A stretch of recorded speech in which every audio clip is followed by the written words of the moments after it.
Chapter 1. Aggressive Magenta and the Omega Who Wouldn't Bow.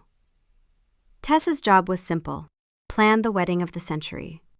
The bride was Lady Caroline Ashford, a she-wolf from the Silver Peak bloodline whose personality was 90% hairspray and 10% raw, unfiltered entitlement. The venue was the Alpha King's castle at Northern Crest, a place with more ancient magic than plumbing. And the problem?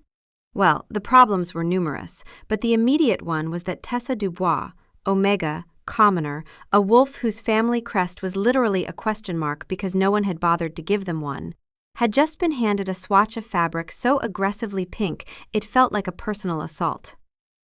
Her wolf, a scrappy, sharp-eared creature that had inherited Tessa's stubbornness and none of her diplomacy, was pacing in agitation. "That color is an act of war," it muttered. If someone hung that in the forest, the deer would file a formal complaint. Beside the pink, a swatch of greenish-yellow fabric seemed to vibrate with smug ugliness.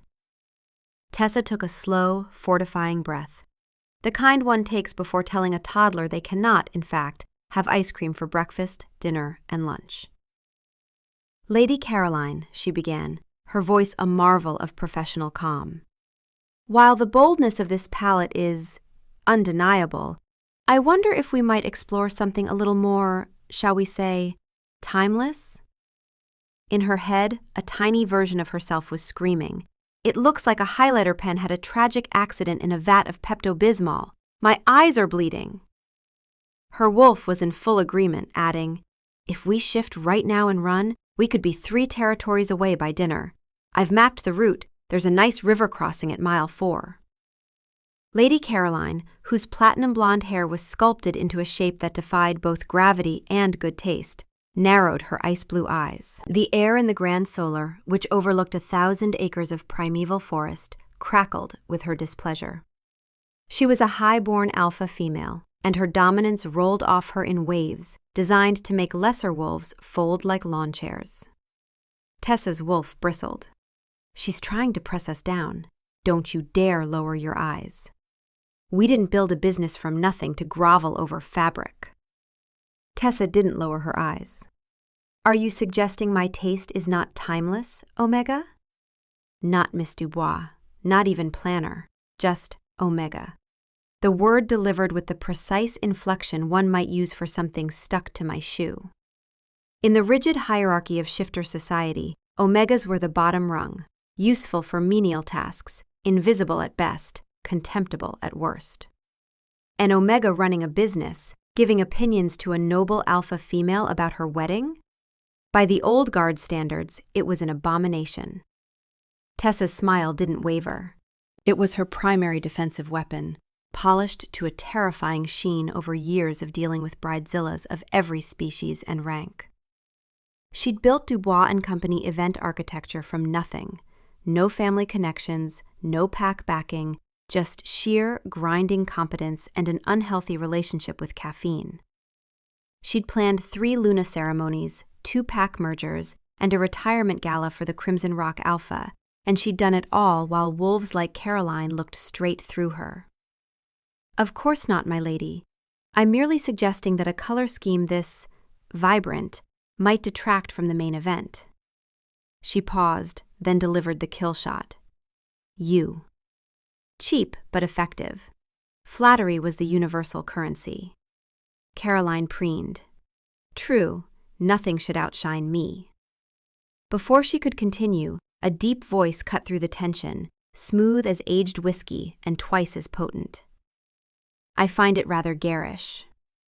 All heads turned. Lounging in a wingback chair that looked far too small for his frame was King Rhys Blackmore, alpha of the Northern Crest Pack, ruler of the 5 territories and, most unfortunately for everyone in this room, Caroline's groom-to-be. He was 32, young for a king, absurdly young for the kind of power he wielded.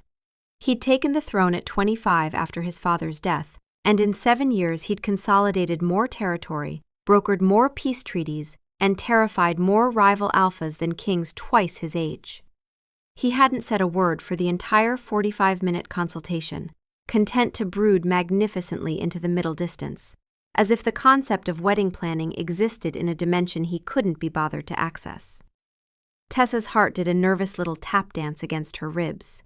She'd been warned by her contact, do not engage the king. He's young, but his wolf is the most dominant in 5 generations. He has the patience of a starving bear and the diplomatic subtlety of a landslide. He was also, her traitorous brain supplied, while her wolf suddenly stopped pacing and sat up with its ears pricked forward, built like he'd been carved from stone by someone who really enjoyed their work.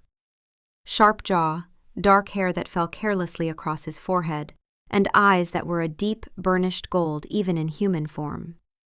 The kind of face that made you forget the word you were about to say, which was inconvenient when words were your entire profession. "Oh," her wolf said, just, "oh," which was spectacularly unhelpful. He tossed the offending chartreuse swatch onto the massive oak table. "It looks," he said, his gaze briefly meeting Tessa's, a flicker of something unreadable in those golden depths, like a sad flamingo threw up on a swamp. Tessa froze. Her internal monologue had just been broadcast, almost verbatim, by the king of the northern crest. A wave of heat washed up her neck. Her wolf, the absolute traitor, did a little spin of delight. He gets it. I like him. You don't get to like him, Tessa told her wolf firmly. He's a client. He's a king. He's engaged. To the woman standing 3 feet from us, who could eat us for breakfast. He has good taste in color criticism, her wolf countered. That's a foundation. A foundation for what? Her wolf declined to answer, radiating smug energy. Caroline gasped, theatrical outrage personified. "Rhys, how could you? This is my vision." "Your vision is giving me a migraine," Rhys stated. He rose from the chair, a fluid movement of coiled power that made every instinct in Tessa's body fire at once. Her wolf wanted to simultaneously flatten itself in submission and strut. It was deeply confusing. He was looking at her, not through her, the way most alphas looked at omegas, but at her, as if she were a problem worth solving, a book worth reading. Inside him, his wolf, a massive black-furred beast that had spent 7 years as a finely honed instrument of war, did something unprecedented. It paused. Rhys's wolf didn't do curiosity. It did threat assessment. It did territorial calculation. Other wolves intrigued it not at all. Potential mates had been paraded before it, noble alpha daughters from every territory, and it had regarded each with the bored indifference a cat shows a cucumber.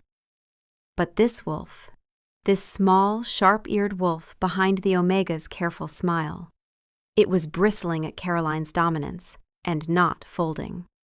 Its hackles were up and its teeth bared, not in challenge, but in sheer, stubborn refusal to be pressed flat. "Interesting," his wolf said, with an intensity that made Rhys's skin prickle. "Stand down," he told it. "She's the wedding planner. I'm engaged, remember? Political alliance? The one that keeps 3 northern villages from being raided and burned? The one father died arranging?" "She's not boring," his wolf replied, which, from a creature that found international diplomacy tedious, was practically a love sonnet. "I don't care if she's the most fascinating creature on the continent. We have a fiancé. We have a duty.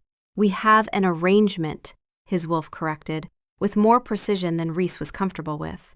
"There's a difference, and our duty is to those villages, not to the arrangement itself. The arrangement is the duty. Without Silver Peak, the mountain pass is unguarded. Their territory is the only buffer between our northern settlements and the Shadowlands. We've been over this. We've been over this, and I've been indifferent. I am no longer indifferent." This is a development. It was, Rhys reflected grimly, the worst possible development. The Silver Peak Alliance wasn't a political nicety. It was a lifeline. The Ashford Pack controlled the only navigable pass through the Frostbine Mountains, a strategic choke point between the civilized territories and the Shadowlands, a vast, ungoverned wilderness teeming with rogue wolves, and worse. 14 years ago, the previous alliance had collapsed. Silver Peak had closed the pass. Within a month, Shadowland raiders had poured through unguarded trails and burned 3 northern border villages to ash. Rhys had been 18. He'd helped pull bodies from the wreckage, families, children, elders who couldn't run fast enough. His father, already sick, had spent his last years rebuilding the alliance, and the price had been his son's hand in marriage. Rhys had agreed because the alternative was unthinkable. He'd looked at the burned villages and the list of the dead and made his choice. Duty over desire. Always. And now his wolf was pawing at the door like a lovesick puppy because an Omega with a clipboard had refused to blink. Caroline was winding up for a tantrum. "This is an insult. First from this Omega employee and now from you. She is fired. Get her out of my sight." Something sharp flared in Rhys's chest. His wolf surged, not politically, but viscerally. "No, down," Rhys commanded it. "This is about the contract.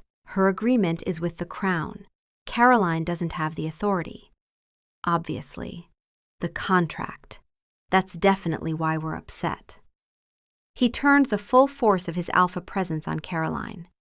"You will not fire her." Quiet, but the stones vibrated with it. Even Tessa felt it, a pressure wave that made her wolf instinctively dip its head before snapping it back up in defiance. Caroline flinched. "But she insulted me." "She offered a professional opinion, one I agree with. Her contract is with the Crown. She stays." He paused. "In fact, given the scale of this event, I'll be overseeing the preparations personally. The Crown's investment is substantial. I want to ensure it's executed properly." Tessa blinked. "Your Majesty?" "I intend to attend all major planning sessions." His tone was impeccably professional. His wolf was vibrating with glee. "Brilliant. We can observe her work processes." "The binders, Rhys, they're color-coded. We are attending for political oversight." "Absolutely. Political oversight of the color-coded binders." "Your Majesty," Tessa said, spine straight, voice edged with a particular politeness that meant she was furious. "I assure you my work does not require royal supervision. Consider it a personal interest in quality assurance. I'll be here tomorrow, 8 o'clock. Caroline, still smarting from the Alpha command, was mildly appeased. The king taking her wedding seriously enough to personally oversee it reframed everything. He wasn't defending the Omega. He was investing in Caroline's day. Well, at least someone is taking this seriously. Rhys gave Tessa one last look, measured, unreadable, lingering half a second longer than political oversight required, and swept from the room. Tessa stared at the empty doorway. Her wolf was straining toward it. "Stop that. We don't chase kings. We don't chase anyone." But I wouldn't mind if he came back. She had a royal supervisor. Her nightmare job had just leveled up. She was going to need more coffee. And possibly a suit of armor. Chapter 2. Quality Assurance. The next morning, at precisely 7:59, Tessa was in her office, a converted pantry with a single mullioned window overlooking suspiciously perfect roses. She'd argued for a proper workspace and been told, in the gentlest possible terms, that Omegas should be grateful for what they were given. The pantry had better light than her first apartment, so she'd swallowed the insult and arranged her color-coded binders, blue for vendors, green for budget, red for impending doom. A solid, confident knock. Not a servant's timid rap, the knock of someone who had never once wondered whether they were allowed to enter a room. "Come in." Wood smoke and ozone. Her wolf snapped to attention. It's him, the interesting one. King Rhys Blackmore stepped inside, not in royal finery, but in black trousers and a gray Henley that did spectacular things for his shoulders. He was carrying 2 cups of coffee. "You're early," Tessa said. "I'm your quality assurance. Punctuality is a virtue." He set a cup on her desk. "Black, strong." I asked the kitchen. She stared at the coffee, then at him, then at the coffee again. "You brought me coffee." I was getting one for myself. It seemed efficient. "Do you even know where the kitchens are?" "I found them." A pause. "Eventually." It's a large castle.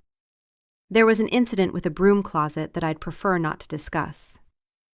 The image of the Alpha King of the Northern Crest wandering his own corridors, accidentally opening broom closets, was so absurd that a laugh escaped her before she could stop it. His wolf perked at the brief, pleased flicker that crossed his face. "He likes our laugh," her wolf observed. Irrelevant. She took the coffee. It was perfect. He settled into the chair across from her desk, a rickety wooden thing that groaned under him like a dying animal, and looked around the pantry office with a frown. "This is your workspace?" "It has character." "It has mildew." "Character-adjacent mildew." His lips twitched. They settled into a surprisingly functional rhythm. Reese reviewed vendor contracts with an intensity usually reserved for military intelligence, while Tessa ran through the schedule. She was brisk, efficient, and pointedly professional. "Cake tasting at 11, she said. "Dress fitting at 2, floral consultation at 4. I'll need you to not growl at anyone." "I don't growl at people." She looked at him over her clipboard with an expression that said, "Really?" "I occasionally express firm displeasure," he amended. "Express it silently. The vendors are terrified. The calligrapher fainted last time you visited the East Wing." "I was admiring his work." "You were looming over his desk with glowing eyes." "My wolf appreciates good penmanship." Her wolf huffed a laugh. Tessa refused to join it. "He's charming," her wolf said. "He's engaged." Both things can be true. Both things being true is precisely the problem. Chapter 3. Starlight, Victory, and the Cupcake Incident. Caroline waved away Alistair the baker's exquisite miniature cakes, lemon with elderflower buttercream, dark chocolate with raspberry, almond with rosewater, like a queen dismissing peasants. 12 tiers, spun sugar griffins. One layer must taste of starlight, another of victory. Alistair looked like a man watching his life flash before his eyes. Tessa closed hers. Starlight and victory. One was a celestial phenomenon, and the other was an abstract concept. Neither had a Brix rating. Her wolf sighed. "Ask her what victory tastes like. I dare you. I double dare you." From his corner, Reese let out a low growl. Quiet, guttural, more felt than heard. Alistair froze in terror. But Tessa's wolf didn't flatten. It turned toward the growl, curious rather than afraid. An alpha growl should have sent an omega cowering, but this one read not as threat, but as opinion. "Your Majesty," Tessa said pointedly, "was there something you wished to contribute?" An omega, checking an alpha's behavior in public. Reese's wolf was fascinated. "She told us off. She told us off. In front of the baker. When is the last time?" "Never, I know."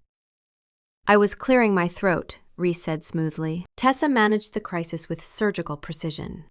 A smaller sculptural cake for the head table, a display cake for the hall, sheet cakes for serving. Maximum visual impact, minimal risk of structural failure.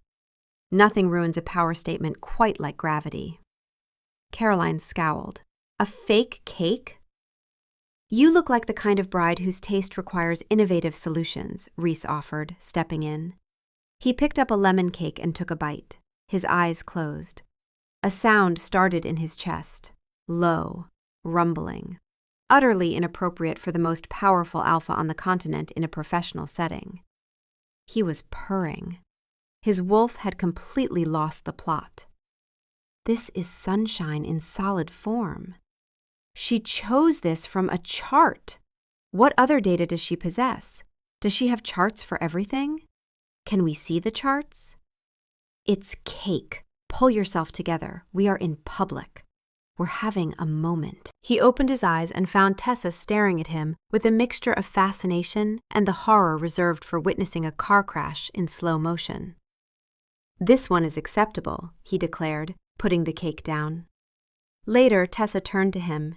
"Did you just purr over a cupcake?" "Strategic endorsement. I did not purr. You absolutely purred. You sounded like a supercharged kitten. In front of the baker. My wolf appreciates citrus. Your wolf needs a performance review. She's evaluating our performance, his wolf reported, delighted. This is the professional feedback we've been craving. We have not been craving. She's not afraid of us. She corrects us. This is extraordinary. The afternoon was flowers.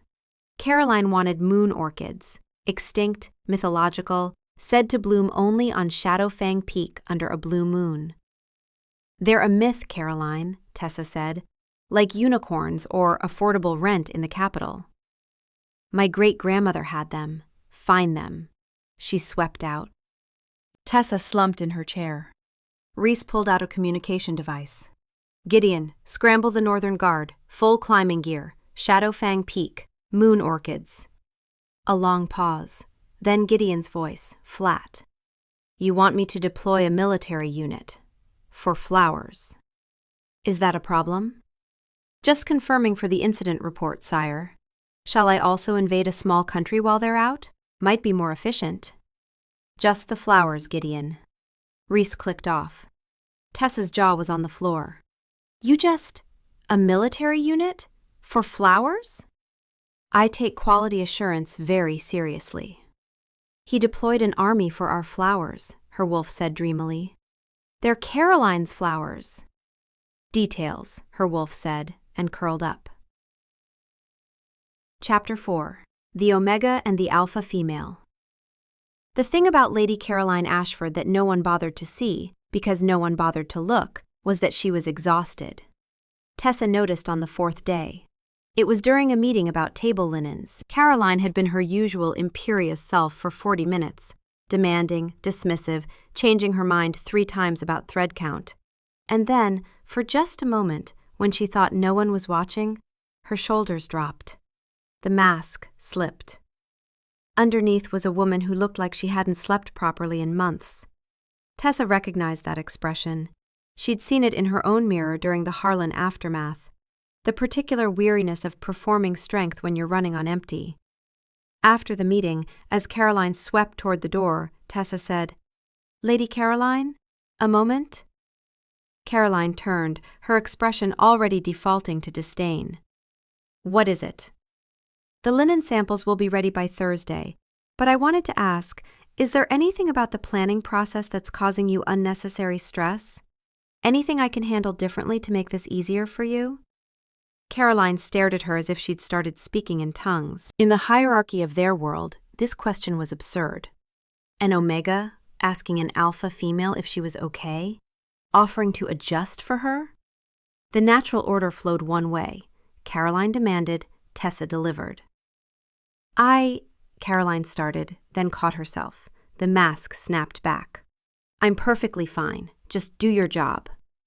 But something flickered in her eyes before she turned away. Surprise. And beneath it, a hairline crack. Tessa didn't push. She made a small, quiet change. She started sending Caroline the next day's agenda each evening, with a brief, warm note. Tomorrow's schedule, my lady. The silk samples are particularly beautiful. I think you'll be pleased. She started framing every choice as Caroline's victory. She stopped saying, we could, and started saying, you might prefer. She gave Caroline what no one else seemed to, the illusion of control that was actually real control. It came from a place that surprised even Tessa, genuine compassion. Caroline was awful, yes, but she was also a woman whose marriage had been arranged by her father, whose groom didn't love her, whose entire purpose had been reduced to a political transaction. She was, in her own gilded way, as trapped as any Omega. Reese noticed the change. You're being kind to her, he said one morning, reviewing contracts across the desk. She's my client. She calls you Omega like it's a slur. She tried to fire you on day 1. And she's marrying a man she knows doesn't love her, in a ceremony she didn't choose, for an alliance she didn't negotiate. Her father sold her to you for a mountain pass. Tessa's voice was even, but it carried weight. Being awful is the only power she has. I can afford to be kind." Rhys went very quiet. His wolf, which had been its usual obsessive self, cataloging the angle of her jaw, the way she held her pen, went still. She sees what we don't. She sees the person behind the armor. She does it for everyone, even the ones who don't deserve it. "Yes," Rhys said, and felt something shift in his chest that had nothing to do with his wolf and everything to do with the man.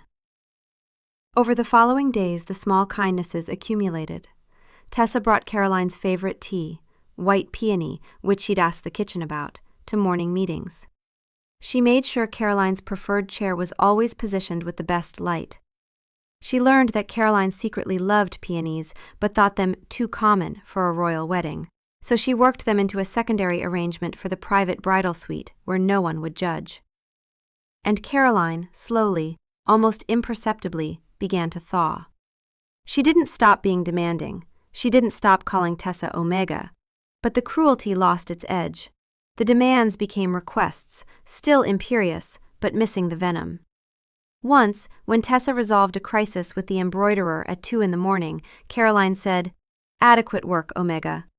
And it sounded, for the first time, almost like a compliment. She never said thank you. But she stopped trying to make Tessa's life hell, and in Caroline's world, that was practically a friendship bracelet. Chapter 5.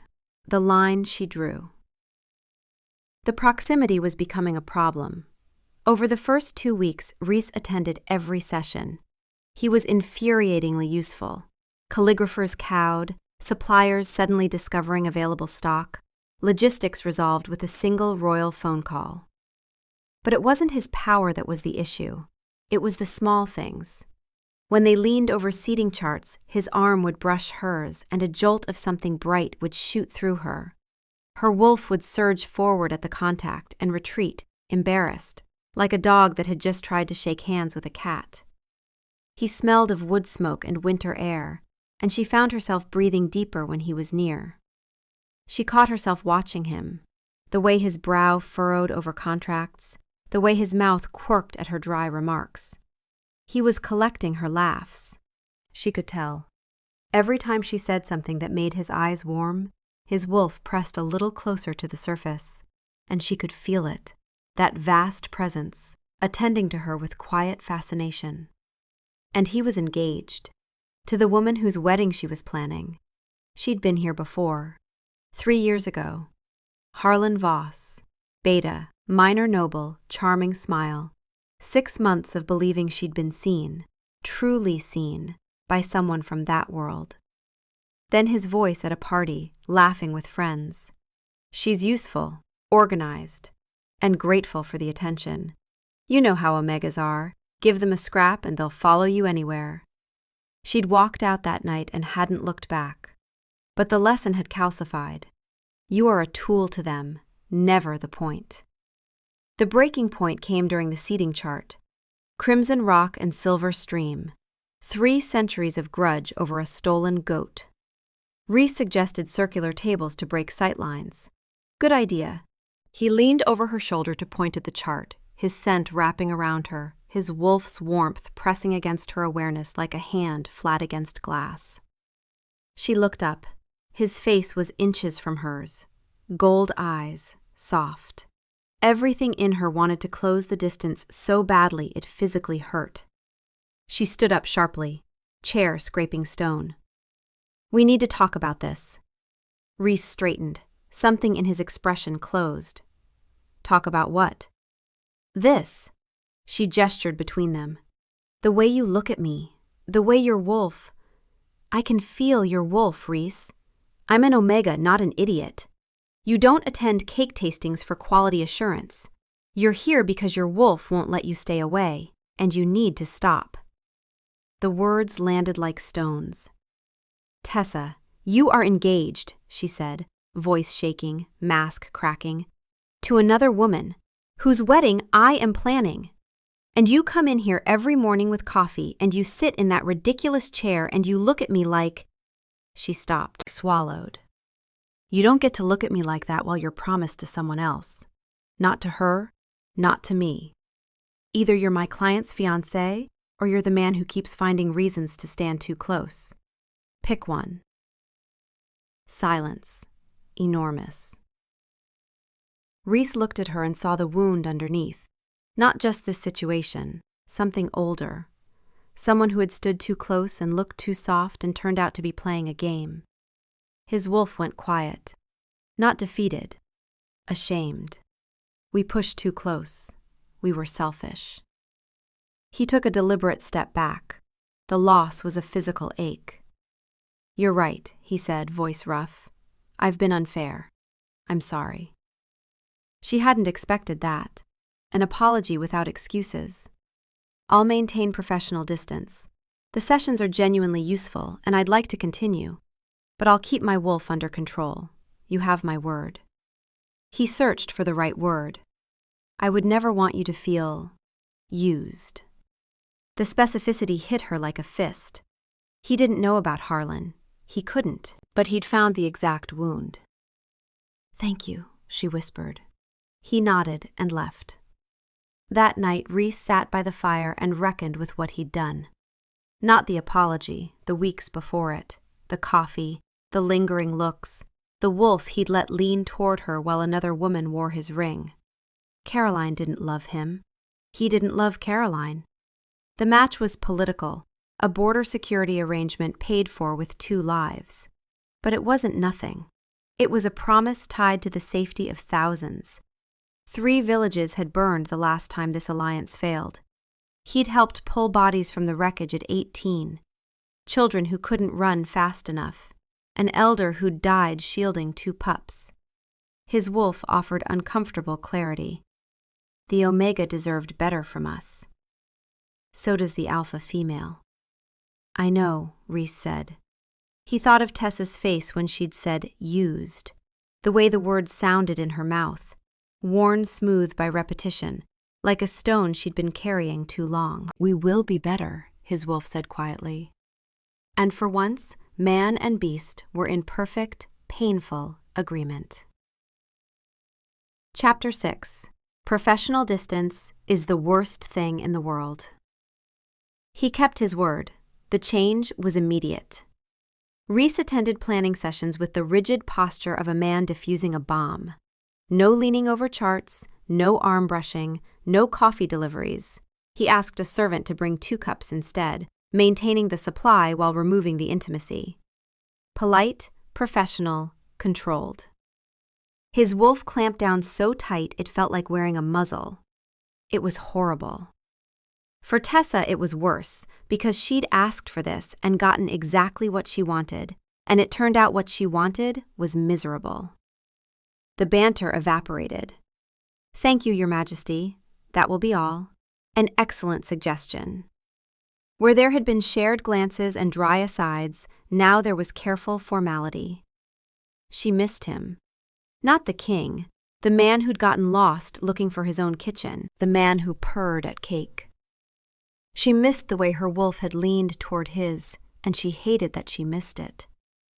"He's respecting our boundary," her wolf said, puzzled and mournful. "Actually respecting it. That's what we wanted." "Is it?" "It's what was right." "Those aren't the same thing," her wolf whispered. "But I notice he's doing it anyway, even though it's hurting him." His wolf is caged. He caged it for us. The 8th day of the professional distance period was the one that broke something open. Tessa was reviewing the floral budget, a nightmare of escalating costs, when Reese, reviewing vendor contracts across the desk, went very still.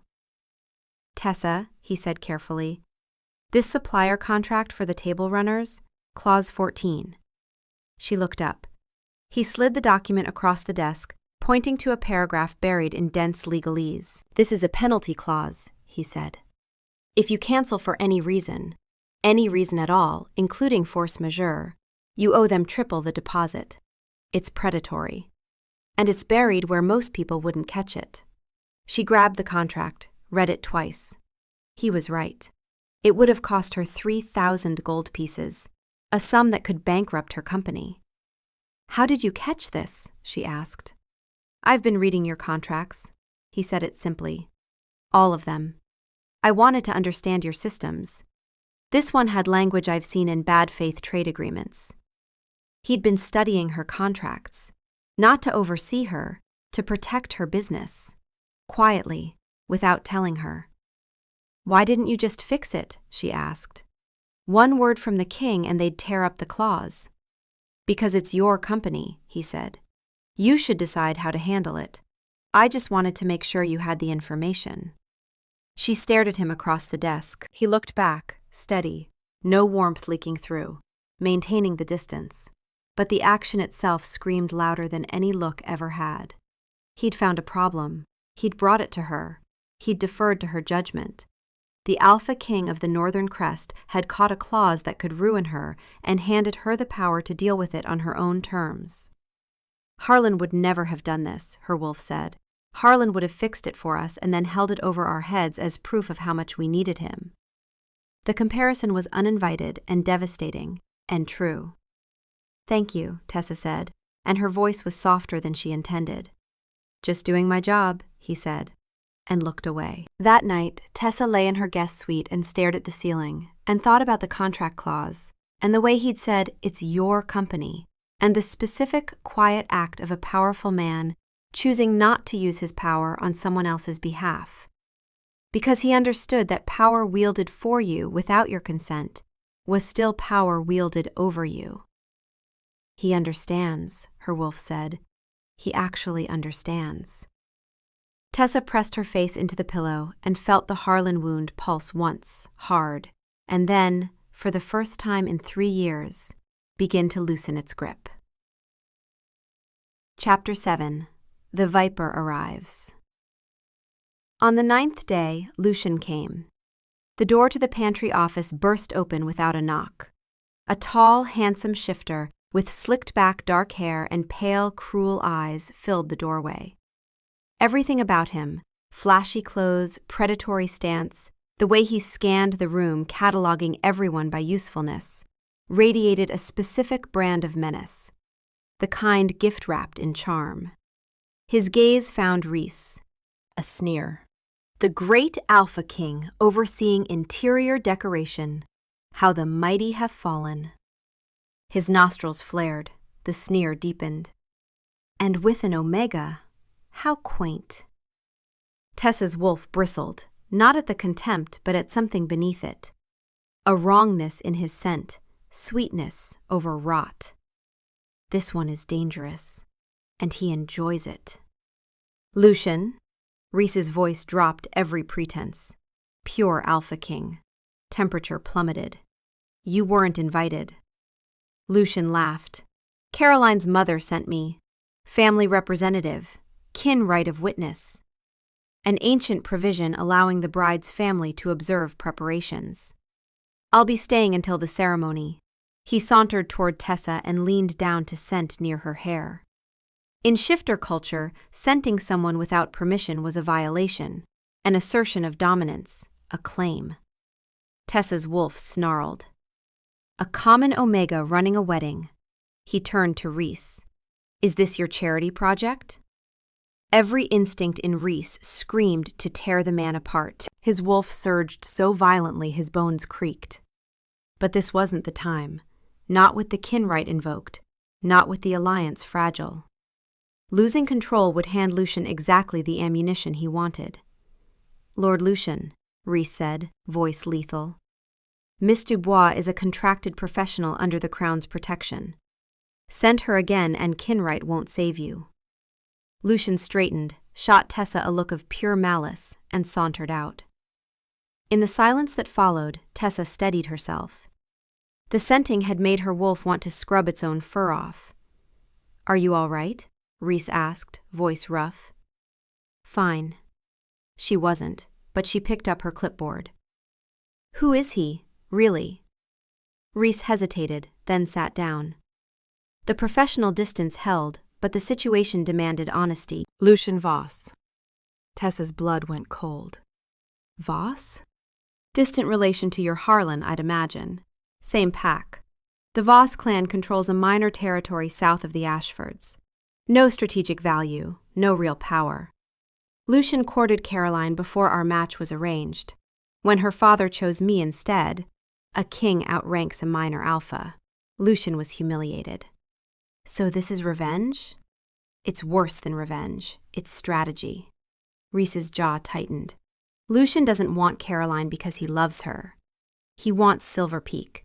If he marries into the Ashford bloodline, he controls the mountain pass, the Frostspine choke point.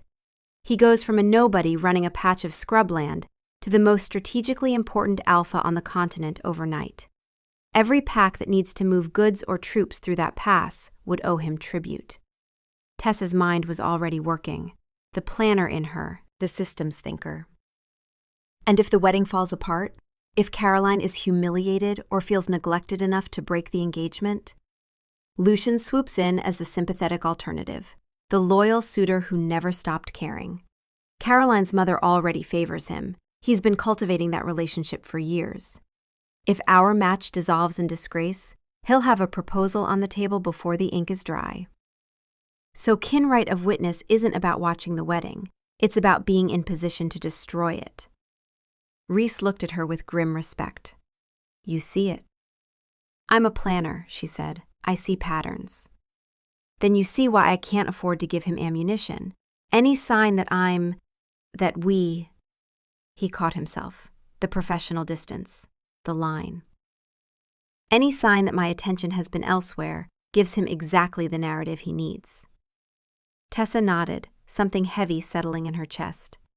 The distance she'd demanded wasn't just about her heart anymore. It was a strategic necessity. Lucian would weaponize any scrap of connection between them. Then we give him nothing, she said, and her voice was steady even as her wolf howled. We are professional. We are focused. We are boring. Boring, Rhys repeated. Devastatingly, crushingly boring. The most boring king and wedding planner dynamic in recorded history. His wolf let out a mournful sound. We don't want to be boring. We don't get a choice, Rhys told it. Not anymore. Chapter 8. Sabotage. Lucian stayed. He became a poison in the castle's veins, lurking, undermining, positioning himself as Caroline's sympathetic confidant. Tessa watched it happen with the cold clarity of a woman who recognized manipulation because she'd been on the receiving end. Lucian was subtle. He didn't badmouth Rhys to Caroline directly. That would be too obvious. Instead, he asked gentle questions. Has Rhys been attentive today? I just worry about you, Caroline. You deserve someone who makes you feel like the priority. Each question was a seed of doubt, planted in soil Caroline's own loneliness had already tilled. The sabotage started small. The champagne for the reception was rerouted to the Ashford estate. Tessa spent a frantic morning tracking it down, phone wedged between ear and shoulder while she reorganized the timeline. Found it, she said, hanging up. Rerouted to Caroline's mother's territory, which means Lucian has allies in the Ashford household, Rhys finished. He didn't act alone. Can you prove it? Not yet. Then we work around it. Redundancy planning. Second supplier as backup for every critical item. She was already making notes. Doubles the coordination, but he can't take anything down with a single strike. Rhys watched her build a contingency framework in real time. Supplier trees, backup schedules, alternative transport routes, and his wolf said, with quiet reverence, She is a general. She is building a war plan for Champagne. We must never let her go. She is not ours to keep. Yet, his wolf said, and then went silent before Rhys could argue. Then the moon orchids were destroyed, the real ones, found by the Northern Guard, tended in the royal greenhouse, smashed and wilted, pots shattered.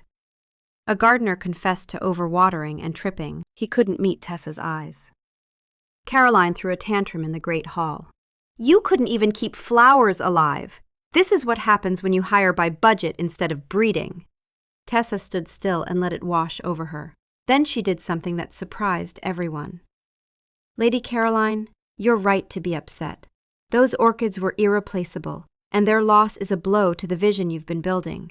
I take full responsibility, and I've already sourced 3 alternatives. She pulled out a folder.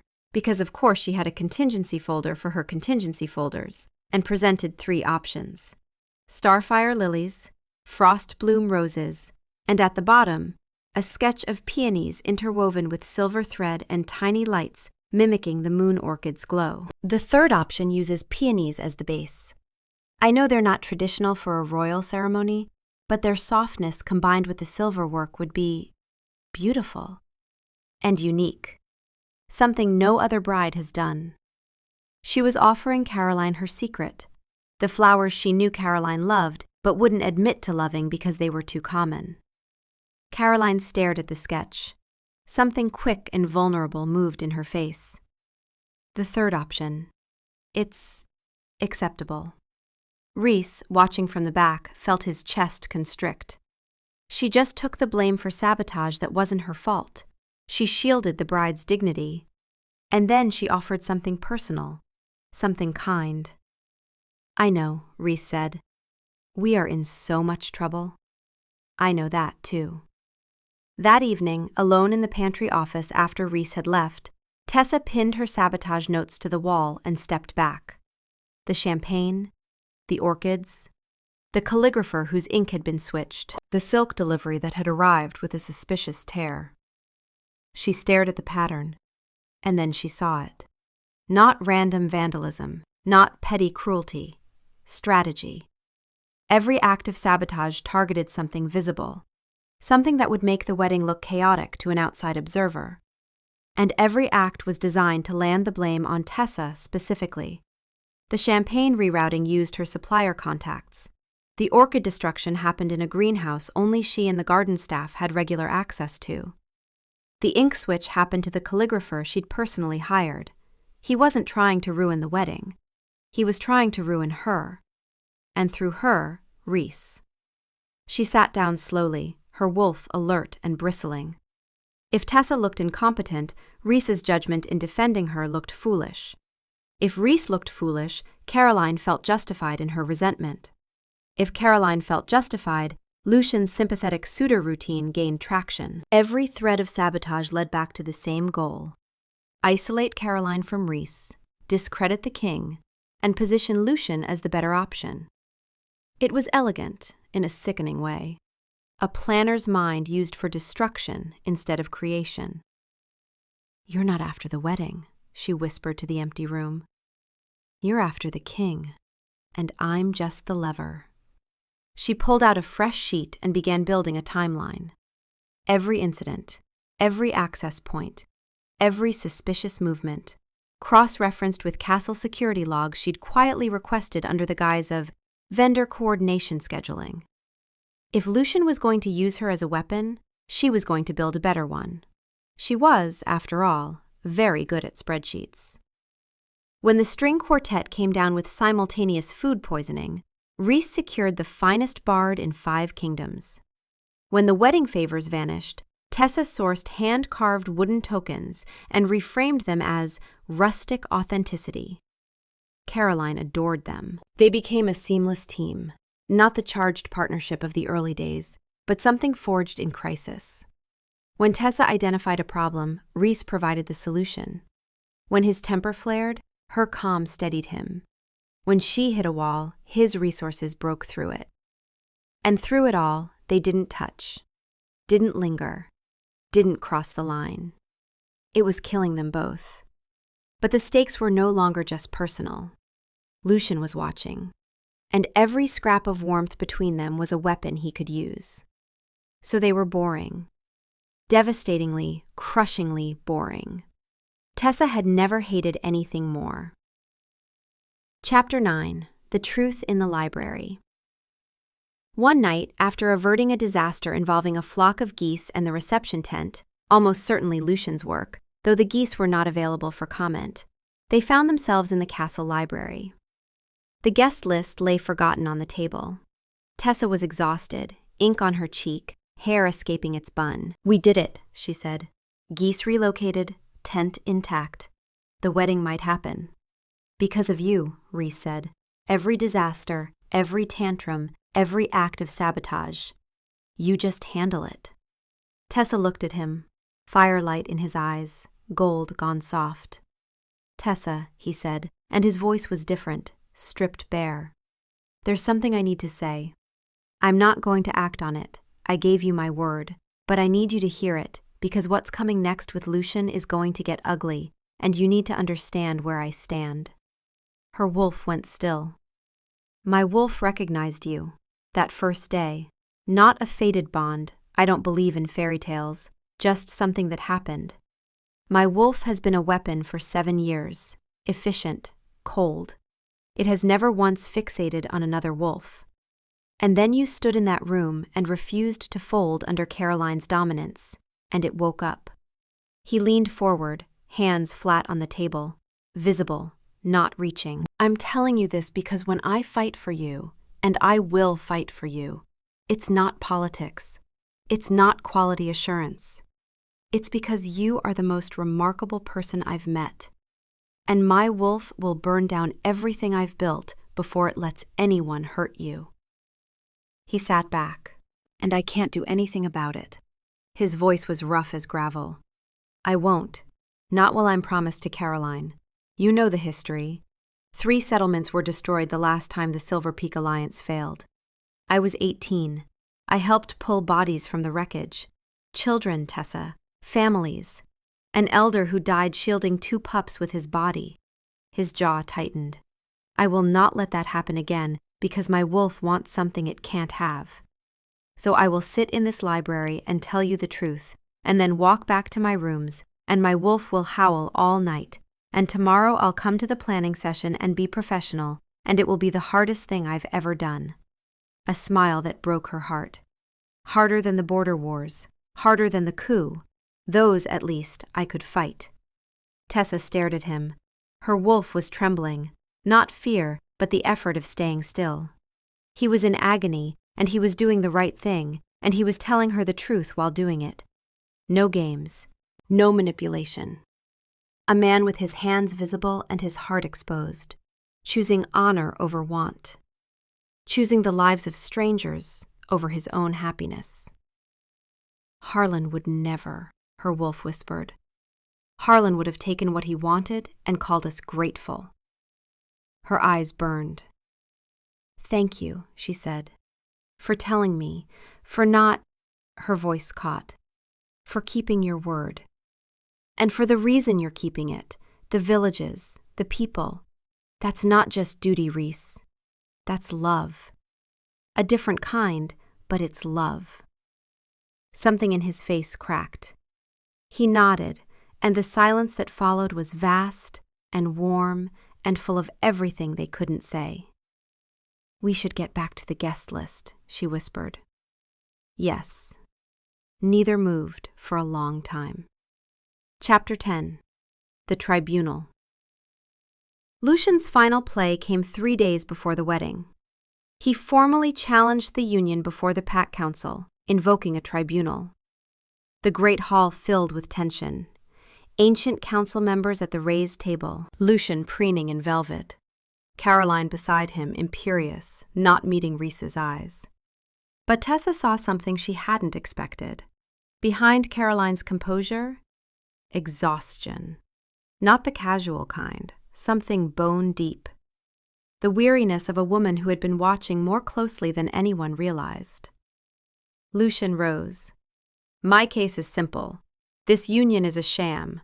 The king has spent weeks personally overseeing preparations, not for the bride, but for the Omega wedding planner.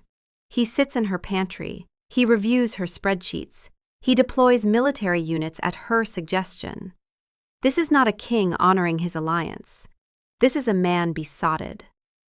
100 eyes turned to Tessa. Caroline stood, dabbed dry eyes. It's true.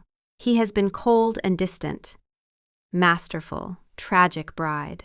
The council exchanged dark looks. Lucian aimed his kill shot. Did this Omega conspire to seduce a king above her station? The word landed like a slap. And something inside Tessa, something that had been bending for years under every Omega, every know your place, straightened. She stepped forward. Reese moved to intervene. She shot him a look that stopped him cold. This is mine. Esteemed council, she said, voice clear as glass. Her wolf stood tall, not submitting, not challenging, testifying. My name is Tessa Dubois. I am an Omega, a commoner, and a wedding planner. I was hired to do a job, and I have done that job. She looked at Lucian. Lord Lucian accuses me of seduction. Let me assure the council, I have spent the last 4 weeks managing a 12-vendor supply chain, resolving a 3-century-old seeding feud involving a stolen goat, sourcing a mythologically extinct flower, and preventing a flock of geese from destroying a reception tent. I have not had time to seduce anyone. My schedule literally does not allow for it. I can produce the spreadsheet. Startled laughter rippled through the hall. One ancient council member's lips twitched. As for the king's attendance, I did not request his oversight. He attended as the crown's representative. Did he contribute? Yes. Was his input sometimes delivered via the medium of growling at bakers and purring at cupcakes? Also yes.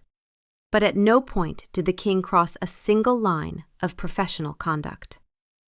The word professional hit the room like a gavel, because it was true. Painfully, honorably true. Her voice dropped, quieter but sharper.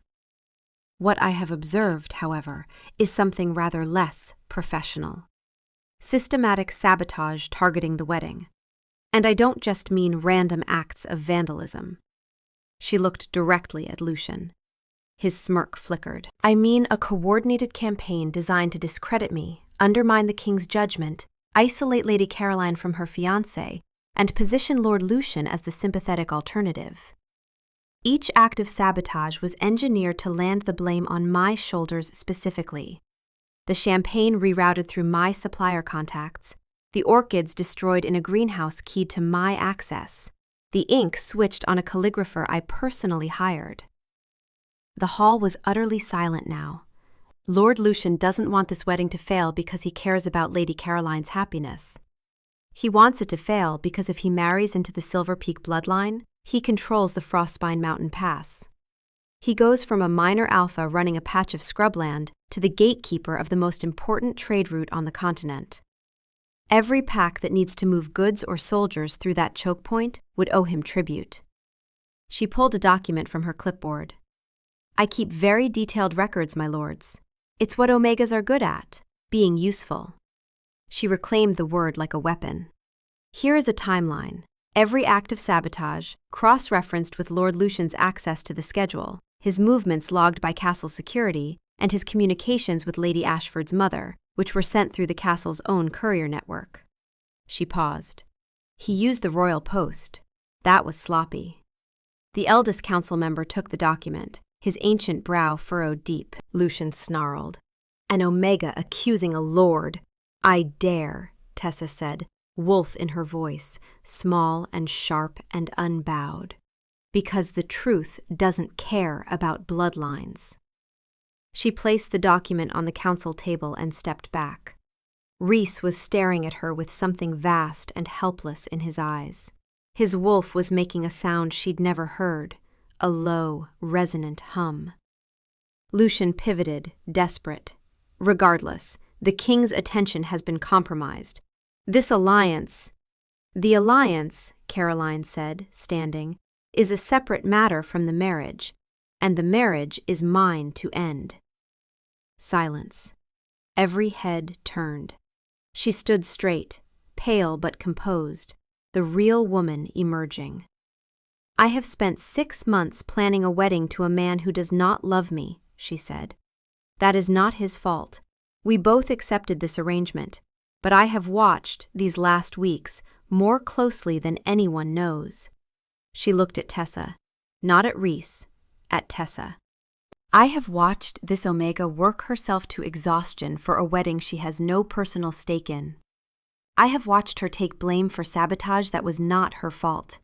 I have watched her bring me tea I never asked for, and remember flowers I mentioned once in passing, and protect my dignity in front of the entire staff when she had every reason to let me humiliate myself.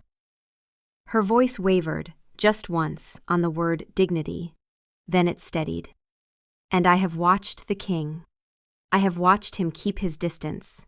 I have watched him cage his wolf, sit across tables, maintain a boundary that was killing him, because his duty to the people of this kingdom, to the northern villages, mattered more than his own heart. She turned to the council, and her eyes were bright. Not tears, fury. Lord Lucian didn't come here for me. He came for the mountain pass. He sabotaged the wedding, stoked my resentment, and tried to use me as a weapon against my own fiancé. He's been in contact with my mother, negotiating behind my back for a match that would give the Ashford pack both Northern Crest's resources and a puppet alpha in Lucian. The council members went rigid. This wasn't a spurned bride. This was a political exposé. I dissolve the engagement, Caroline said, of my own will, not because of the Omega, not because of Rhys's feelings, because I will not be used. She turned to Rhys. Her expression softened, just barely, just enough. You were never cruel, Rhys, just absent. And the reason you were absent was because you are a good man who keeps his promises. A breath. I will not punish you for that. And I will not punish the villages. She raised her chin. The Silver Peak Alliance will hold, not through marriage, but through my word. I will speak to my father personally. The mountain pass will remain open. The northern border will be guarded. If he refuses... Something fierce crossed her face. Something alpha. He will find that his daughter has her own teeth, and that a woman who can dissolve a royal engagement in front of the full pack council is not a woman whose terms you negotiate. She looked at Tessa one last time. You were the only one who was kind to me, the only one who saw something worth being kind to. I will remember that. She gathered her skirts and walked out of the great hall. No looking back, no tears. The most dignified exit the hall had seen in 100 years. The silence was staggering. Lucian, unraveling, whirled on Tessa, smirk gone. Just a feral, cornered wolf. You think you've won? He stalked toward her, dominance crashing in waves. You're nothing. Tessa's wolf held, planted feet, bared teeth. Lucian's eyes widened. He reached for her arm. Rhys was there, between them, catching Lucian's wrist in a grip that creaked bone. She told you, Rhys said, quiet as a prayer. Her wolf bites. Gold eyes blazing. So does mine. Chapter 11. The Wolf. Lucian lunged past Rhys, toward Tessa. The shift hit like a detonation. No grace, no poetry. Rhys's body broke and rebuilt, bones cracking like gunshots, muscles shredding, reforming, fur erupting, clothes disintegrating, the air screaming. Where the king had stood, a wolf. Massive, black as a void, eyes like molten gold, nightmare and legend given form. Tessa's wolf roared. Not fear, not submission. Her wolf threw back its head and howled, a sound of fierce recognition. This wolf kept his distance for weeks, caged himself, honored his word. And now someone tried to hurt us and the cage broke. Not fate, not destiny. Choice. Lucian half-shifted, clumsy and panicked. His guards scrambled. It was over in seconds. One guard hit a pillar, the other fled. Lucian's gray wolf snarled, then hit the marble floor under massive black paws, fangs at his throat, whining in total submission. Death one twitch away. The black wolf held the pose, then pulled back. Didn't kill. Made the point. He turned and padded to Tessa. The burning gold softened. The monster vanished. A wolf waiting to be told it was too much. He lowered his head. Whined, soft, questioning. She reached out and sank her fingers into his fur. I'm here, she whispered. I'm not running. The purr vibrated in her bones. The shift back was unglamorous. Bones cracking, naked in the ruins of his suit. Gideon materialized with a curtain. The council will deliberate, the eldest member announced. Lord Lucian is confined. Miss Dubois, your evidence and Lady Caroline's testimony will be reviewed. He looked at Rhys. The engagement is dissolved by Lady Caroline's declaration. The alliance, by her word, holds. Lucian was dragged out. Gideon passed Tessa. Thank you for the spreadsheet. And for not running. Omegas don't run, she said. We just plan better exits. He laughed and disappeared. Then it was them. King in a curtain, Omega with a clipboard, marble cooling.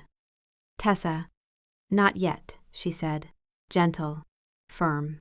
His face fell a fraction. I need time. Everything just happened very fast. There's a defeated Alpha on the floor. You're wearing window treatments. Caroline just liberated herself and saved your border alliance in the same speech. I need to process. He stared, then laughed, real, full, startled. You need to process. Processing is literally my profession. You watched me tear a man apart and you want to file it? I need to file it correctly, in the right binder. His wolf, despite everything. She has a system for us. We are in the system. 1 day, she said. Give me 1 day. Without a curtain-wearing Alpha making it very hard to think. 1 day. She turned, paused, looked back. Also, my wolf didn't flinch. I know, he whispered. I know. Chapter 12. The Right Binder. She took her day. She walked the castle gardens, letting her wolf run through her thoughts uncorrected. She thought about Harlan and the scar he'd left. Not the one above her eyebrow, garden hose, age 7, deeply unromantic. The invisible one. You are not worth genuine love from someone who outranks you. She thought about Rhys. Not the shift, not the power, the weeks before. The man who'd caged his wolf because she'd drawn a line. Who'd found the predatory clause in her contract and handed her the power to deal with it herself. Who'd sat across a library table and told her the truth about burned villages and couldn't do anything about what he felt because children's lives mattered more than his heart. She thought about Caroline. A woman she'd dismissed as a villain, who'd turned out to be watching everything, who'd noticed Tessa's small kindnesses and Rhys's painful restraint and Lucian's manipulation, who'd stood up in a great hall and refused to be used, who'd saved the alliance not because anyone forced her, but because she chose to, because Tessa had shown her what it looked like to choose. And Tessa thought about what she wanted, not what was safe, not what an Omega was supposed to want, what Tessa wanted. Her wolf knew. Her wolf had known since the library. Meanwhile, in the king's study, Gideon found Rhys pacing a trench in the ancient carpet, back and forth, back and forth. His wolf was doing the same inside him, a matching rhythm of barely contained energy. You're going to wear through the floor, Gideon said, settling into a chair with the ease of a man who'd been managing his best friend's crises since they were 15. The stonemasons will be upset. She said 1 day. It's been 4 hours. It feels like a geological epoch. Gideon poured himself a whiskey. I've known you since we were pups. I watched you fight 3 border wars without breaking a sweat. I watched you stare down the Crimson Rock Alpha at 19 and not blink. And I have never, in all that time, seen you this terrified. I'm not terrified. You've been holding that book upside down for 20 minutes. Rhys looked at the book in his hands. It was, indeed, upside down. He set it on the desk with as much dignity as he could muster. What if she says no, he asked, and his voice was very young. Gideon regarded his king with deep affection and deeper exasperation. Then you will be a king who was rejected by a wedding planner, and I will tell this story at every diplomatic dinner for the rest of your natural life. He took a sip.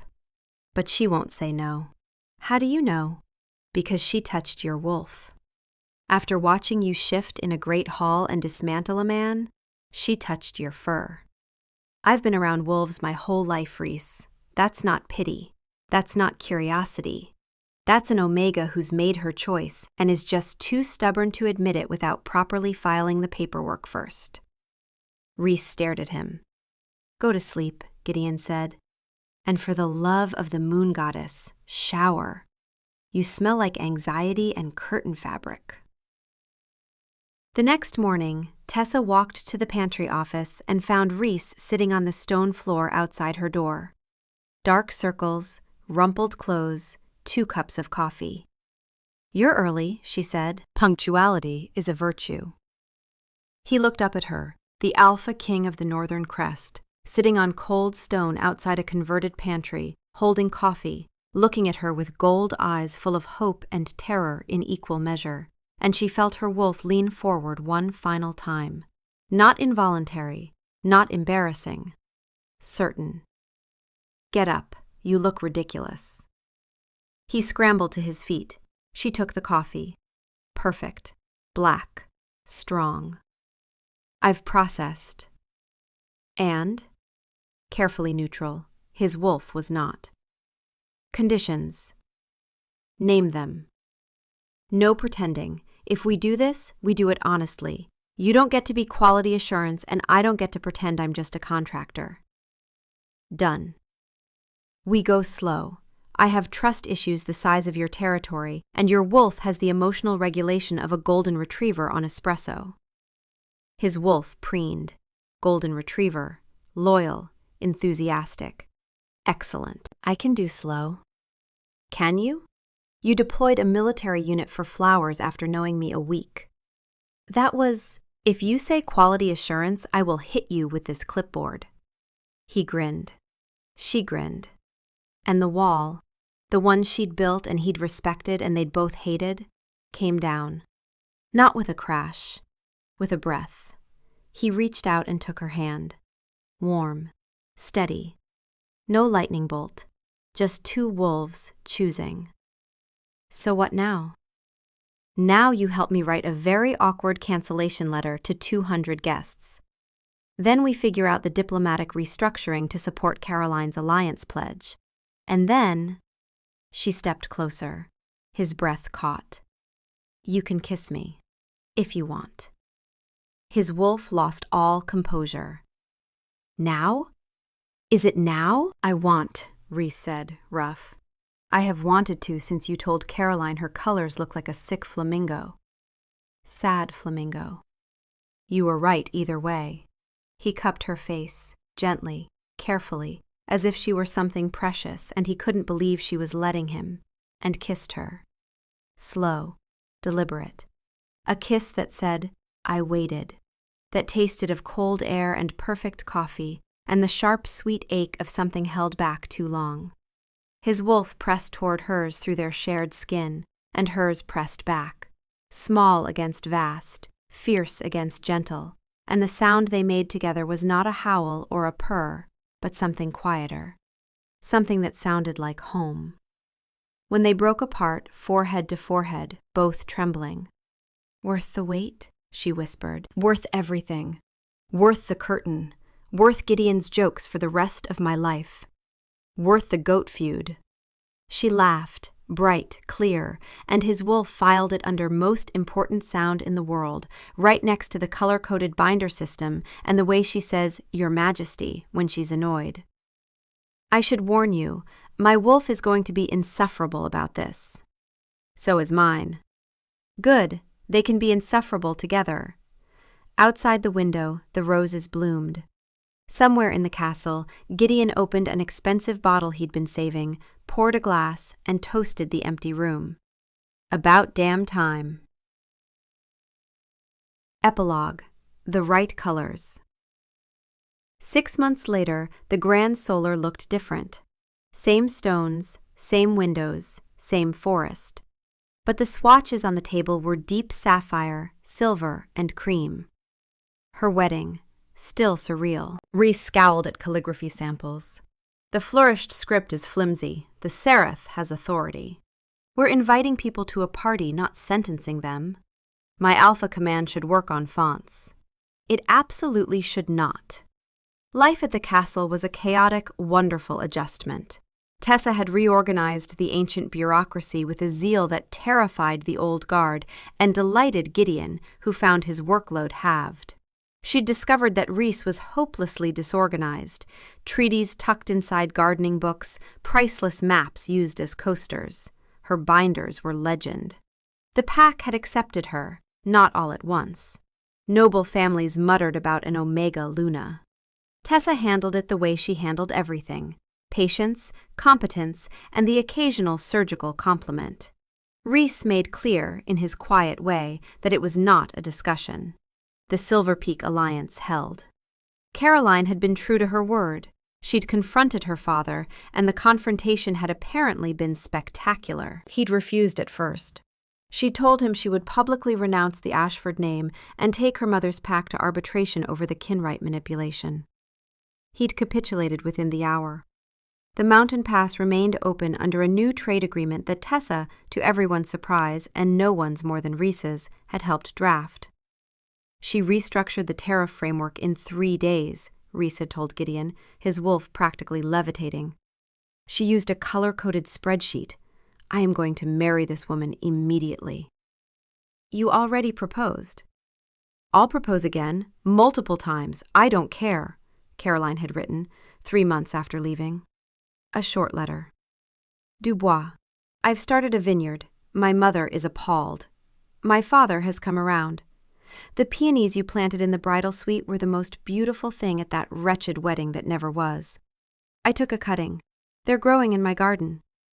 I don't say thank you. It's not an Ashford trait, but I remember who was kind when they didn't have to be. C. A. Tessa had read it 3 times, then filed it in a new binder. Not blue, not green, not red. A white one. She hadn't labeled it yet. She was thinking about it. Tonight, the castle was quiet. Fire crackling. Reese's arm around her, her head against his chest, his heartbeat under her ear. Run with me tonight, he murmured, under the moon. Shifting gives me terrible bedhead. Your wolf is beautiful.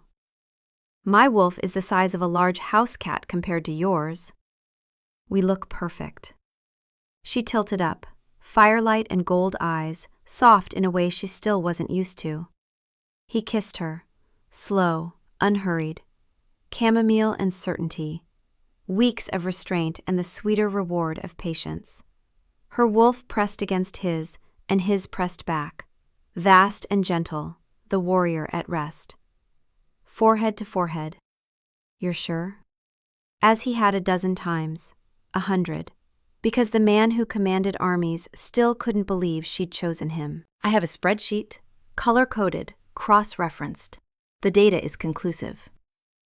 What does the data say? The data says yes. She kissed him again. The data has said yes for a while. He grinned, boyish, unguarded, the king erased. And his wolf purred, and hers purred back, and the moon rose over the forest and found them exactly where they were supposed to be. Not because the moon goddess decreed it, because they chose it, every single day.